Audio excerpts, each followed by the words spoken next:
Comment చేయాలి. నేను ఇప్పుడు రివ్యూ గురించి కామెంట్ చేయాలి. మీ ఒపీనియన్ మీ ఇష్టం.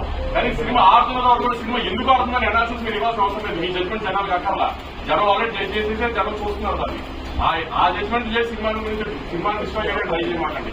సినిమా ఆడితే మీరు ఉంటారు, రాత్రి వెబ్సైట్ కోసం ఇంటికి వెళ్ళాల్సి వస్తుంది అందరూ. అది గుర్తుపెట్టుకుని బిహేవ్ చేయండి నెక్స్ట్ టైం నుంచి.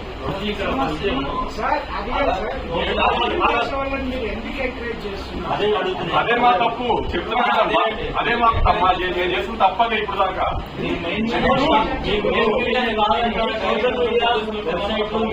ఎంకరేజ్ చేయడం బిగిన్ చేసినప్పటి నుంచే ఈ పరిస్థితి జరుగుతుంది అనేది నోటీస్ చేశారు.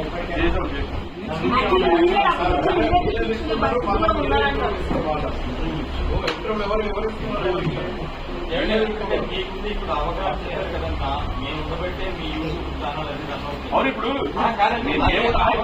ఒక హీరో, ఒక డైరెక్టర్, ఒక హీరోయిన్, ఒక ప్రొడ్యూసర్ ఇంటర్వ్యూ కూడా ఛానల్స్ రన్ చేయండి. కరెక్టేనండి మీరు చెప్పింది. కానీ నేననేది ఏంటంటే మిగతా ప్రొడ్యూసర్లు, డైరెక్టర్లు ఎందుకు అంత అవగాహన, మీలాంటి అవగాహన లేదు అని అంటున్నాను. తప్పక పిఆర్ఓలు ప్రెషర్ లో ఉండి, లేకపోతే ఆర్టిస్ట్ ప్రెషర్ లో ఉండి, లేకపోతే డైరెక్టర్ ప్రెషర్ లో ఉండి తప్పక చేస్తారు ప్రొడ్యూసర్లు ఇవన్నీ. లేకపోతే ప్రొడ్యూసర్లు ఎవరి దగ్గర చేయి చాపాలని అవసరం ఎవరికి లేదు కదా. డబ్బులు పెట్టి సినిమా తీసిన ప్రొడ్యూసర్ ఎవరి దగ్గర చేయి చాపాల్సిన పర్లేదు కదా. తప్పక ఆబ్వియస్లీ ఇప్పుడు నేను అదే అన్నాను, ఎవరిని రూల్ చేయాల్సింది కాదండి. నేను చెప్తుంది కోఎగ్జిస్ట్ అవ్వాలి కదా.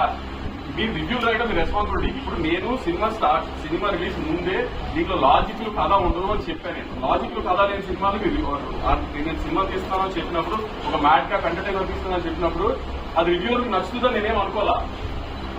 సో రివ్యూస్ బాగా రావాలని నేనేం ఎక్స్పెక్ట్ చేయాలి. కానీ రివ్యూస్ రాకపోయినా రెవెన్యూ వస్తుంది కదా, అది కూడా కరెక్ట్ కాదు అని దాన్ని జస్టిఫై చేసుకోవడానికి ఇంకా ఎంతవరకు కరెక్ట్ పోయింది.